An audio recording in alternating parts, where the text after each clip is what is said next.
Hey everybody, welcome to English 1102. The first thing that I am going to do before we get going is to show you how to operate the course website and also how to access the different course features in Canvas.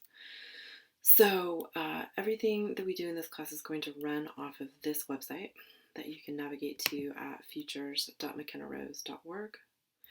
We'll go back over this, but the website acts as both a publishing platform and the syllabus, where you can find course details, description, concepts. On the syllabus tab, there's a link to major course text, grading scale, policies, a PDF of the syllabus, and a student instructor agreement form. On this website, you'll also find a detailed calendar where all of the assignments are linked out of. The assignments themselves on separate pages that come with both instructions and resources. And then finally,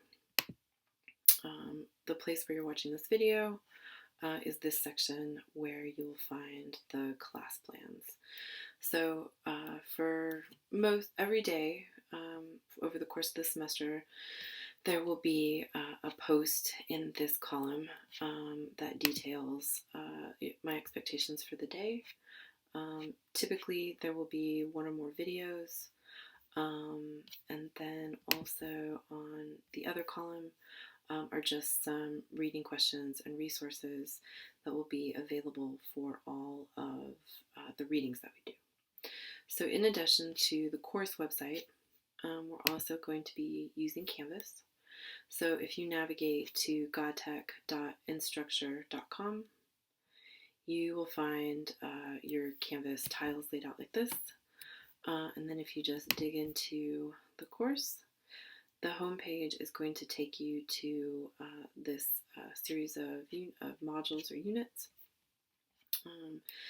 where I have housed both reading material and a repetition of some of the information that you can find on the website. So last thing here is the website is itself the primary information source and publishing platform, and then Canvas will operate as a repository for your assignments. Except for, because this class is remote, we are going to be using the discussion feature. I'll talk about this more in the next video, but over the course of the semester, we're going to have a series of discussions that you are required to respond to a prompt, and then in a couple of sentences, respond to your peers. And again, that discussion board can be found in Canvas, but you'll find links to everything that you have due in various places on the course site.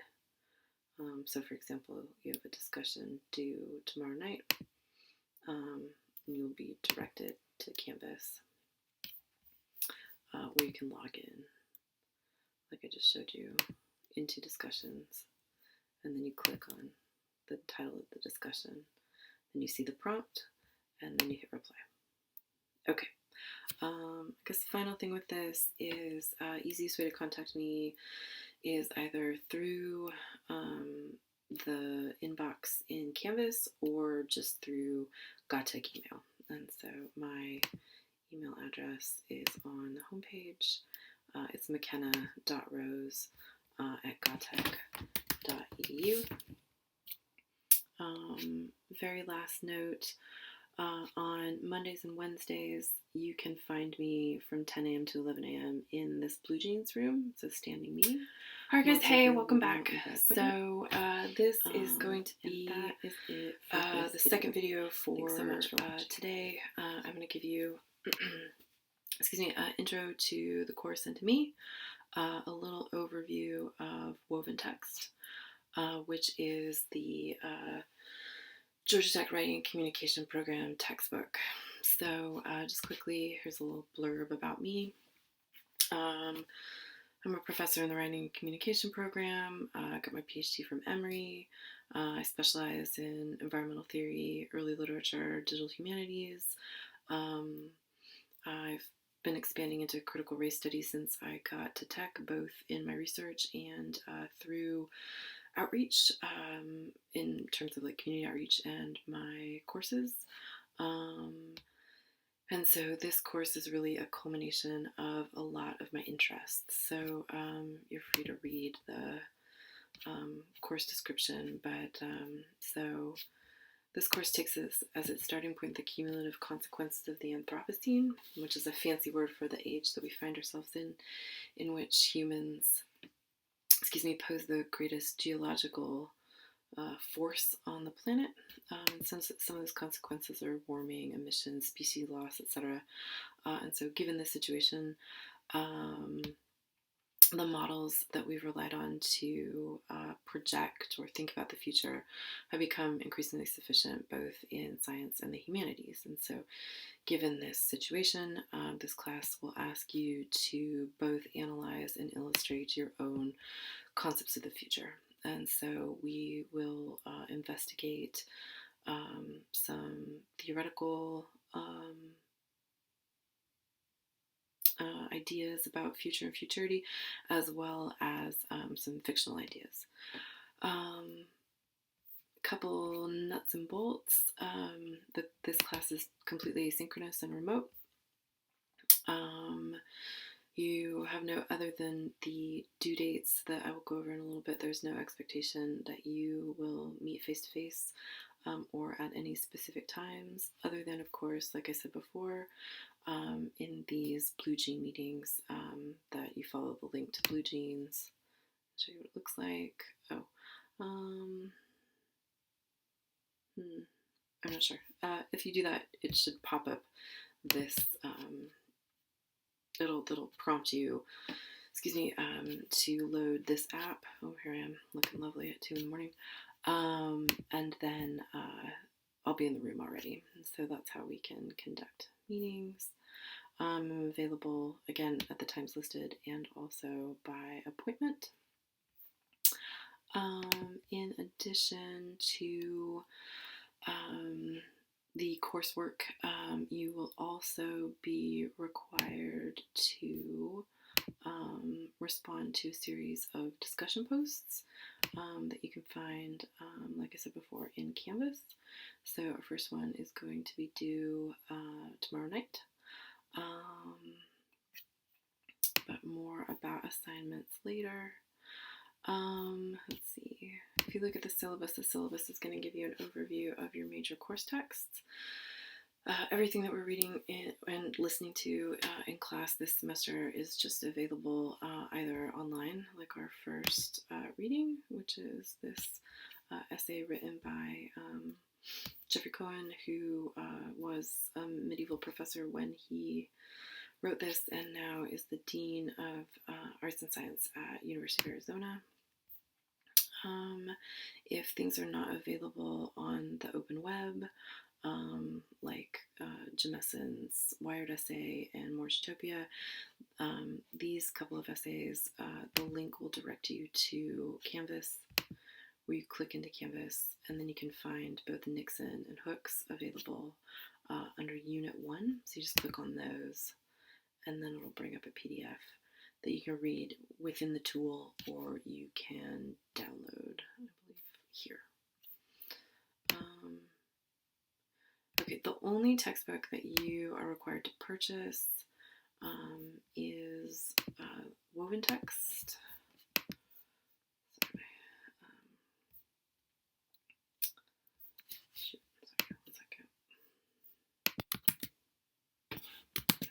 Sorry about that. All right, you're going to click on Woven Text.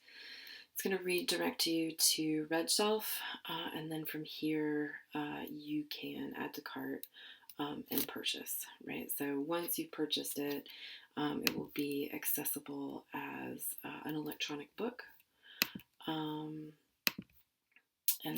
that's the one text that you have to purchase. Grading scale is the same as campus-wide. this thing we'll return to over the course of the semester. So this is the common feedback chart that gives us a shared language for talking about each other's work. And so I'll use this language when I give feedback on both your major and minor assignments. Common policies you can find here. So attendance, again, since late summer session is remote and asynchronous, regular WCP attendance policy doesn't apply. So again, you're not required to meet face-to-face, but there might be a penalty if you miss a meeting. The rest of these are pretty straightforward. You can read on your own. Accommodations, this is the standard accommodation note from the university. Just shoot me an email if you need accommodations that are technological and not covered by the standard accommodation note. That is to say, if you would like the course content distributed in a different form, I'm happy to do that for you.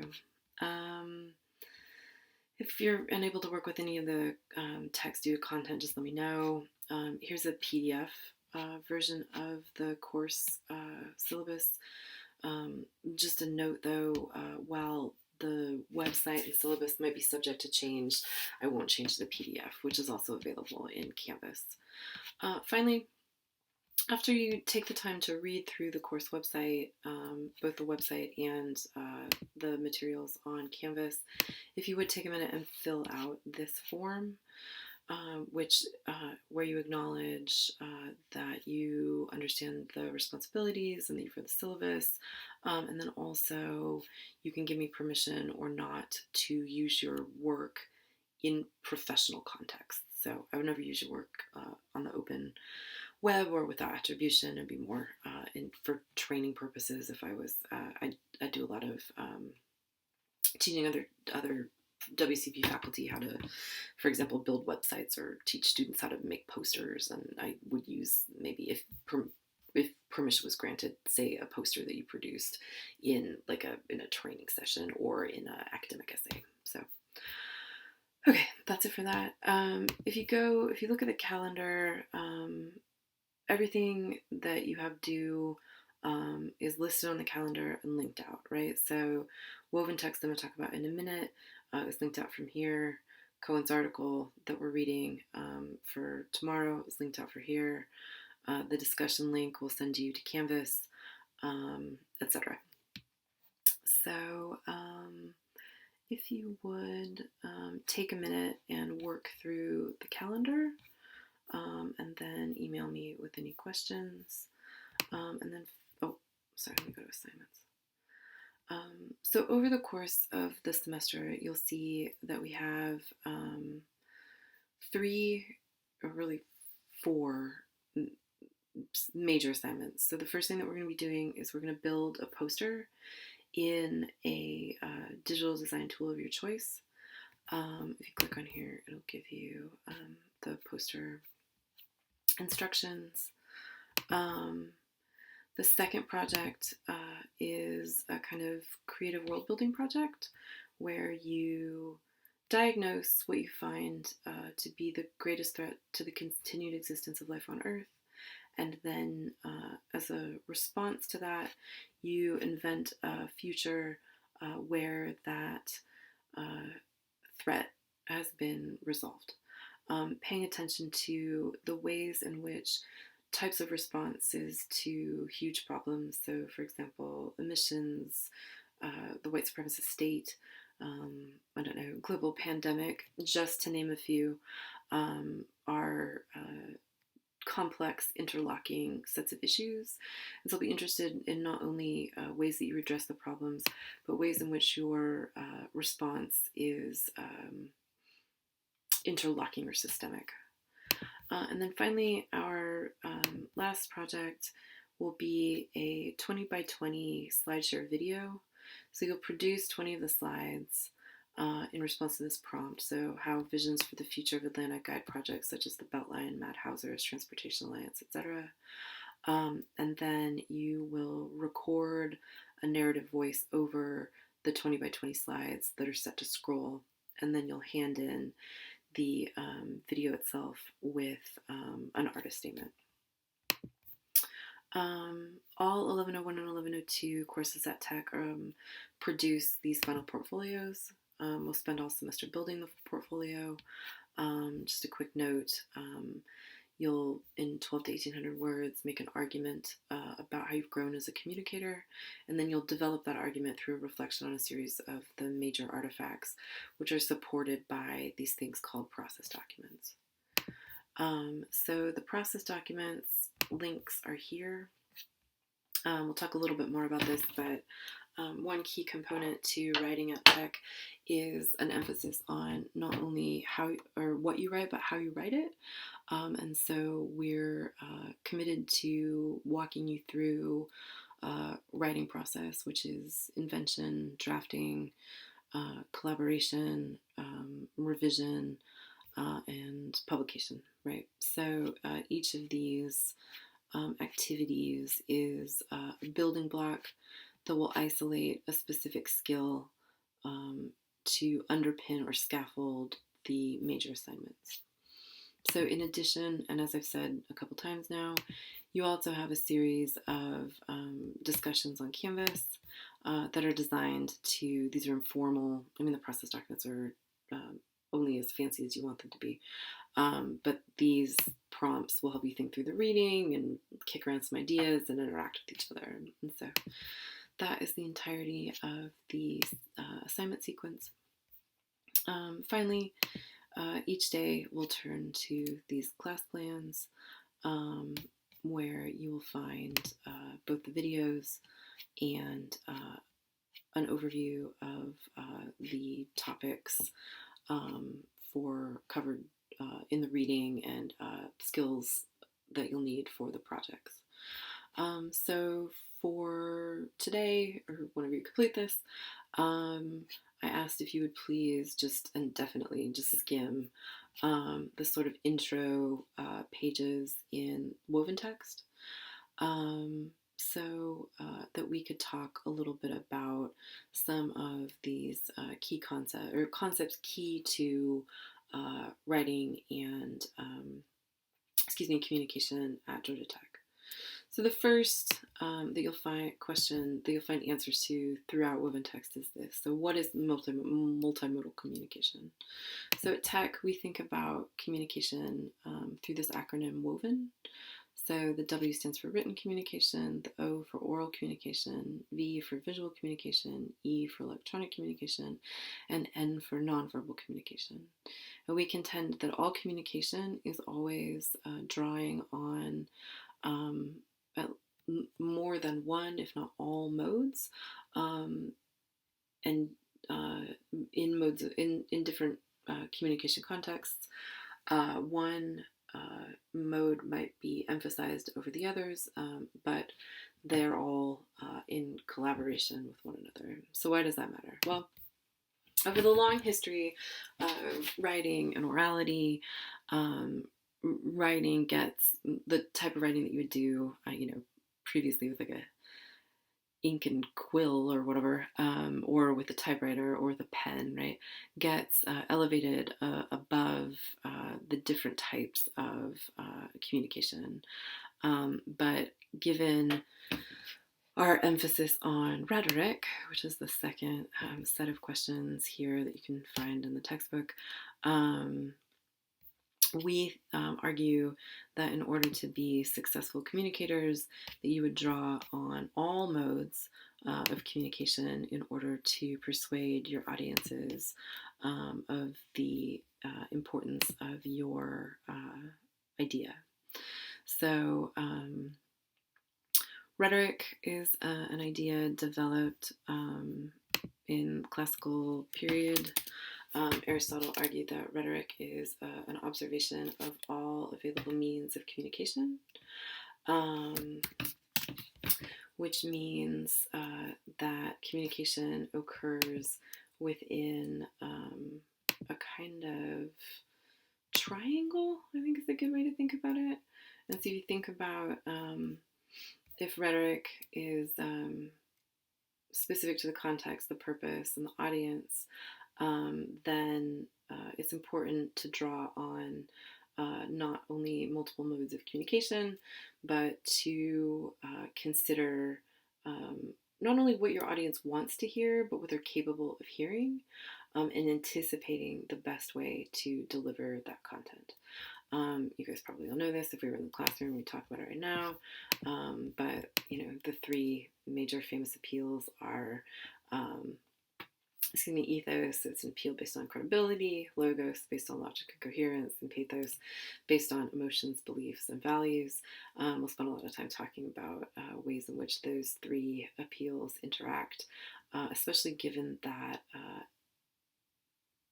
some of the rhetoric of environmental justice that we'll encounter is definitely aimed at a specific type of persuasion. Okay, and so finally, what is writing process? And I covered it a little bit, but again, the textbook is going to give us a little bit of an overview, saying that writing process is, again, ways in which writing occurs in stages, and that there is no such thing as perfect writing, right? There's only a response to the context, right? And so over the course of the semester, especially given that we're going to be kind of pressed for time because it's a truncated semester, we'll practice writing process, but premier among the writing processes that we'll practice is ways that you can create projects in quick turnaround. So what is a strategy for turning a poster, a speculative fiction project, and a video in a really short time frame? So, okay, so again, that's probably enough. If you have any questions, just email me, and I look forward to reading your projects.